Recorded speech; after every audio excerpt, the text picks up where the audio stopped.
A couple of episodes ago, we talked about the publication of supplier performance and how suppliers could potentially be excluded or debarred as a consequence. This is one of the major areas of change to be brought about by the new Procurement Act. And today I'm joined by Colette, a leader in our public sector practice at Efficio, who's going to shed some light in this area.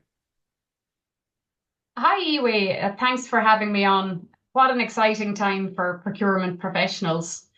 So to start with, I think it's worth clarifying that supplier exclusion isn't necessarily new. The Act will expand on existing rules if the supplier or any connected persons meet specific mandatory or discretionary grounds.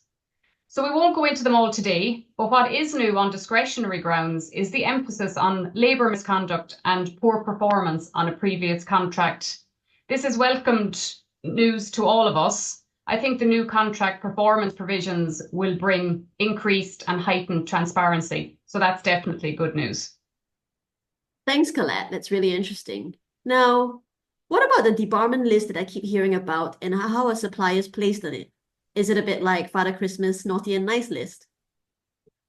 Well, if only it was as easy as that. But yes, this is an entirely new feature of the Act and it hasn't existed previously. So government will operate what is a centralised and published debarment list of suppliers, and that'll be managed by the Cabinet Office. So for a supplier to be placed on the debarment list, a government minister must have conducted an investigation and found that the supplier may be subject to exclusion. So during the investigation, the supplier will have a chance to make their defence. And if or when a minister decides that the supplier would be added to the debarment list, they must notify the supplier in advance. And at this point, there's an 8-day standstill period where the supplier could issue legal proceedings. The court would then have discretion to decide, and the supplier would then have a chance to appeal if they felt they wished to do so. Thanks, Colette. If I was a supplier looking to bid for a public contract, how should I prepare myself? So, good question, and certainly a lot for suppliers to be thinking about. So I think the expanded scope for supplier exclusion, together with the introduction of a debarment list, it presents a real risk for suppliers, particularly those who already have big contracts with government or are looking to bid for new. So if I was a supplier, I would go through a thorough self-assessment, seeking to identify reasons why I may be considered eligible for exclusion or debarment. And this could involve considering the whole organisation, including any connected persons, subcontractors, having a look right through your supply chain.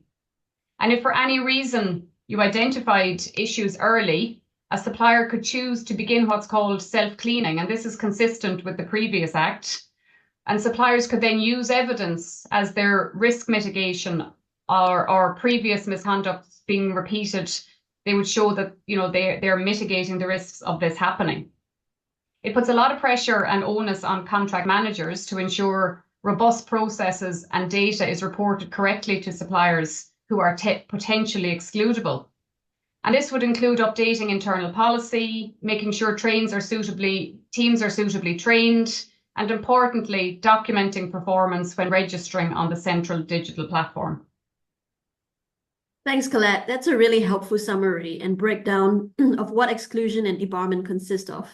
I think it would definitely get a lot of suppliers thinking as we move closer to the Act going live in February.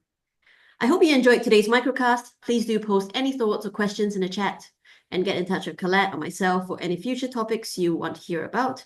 We will see you next week.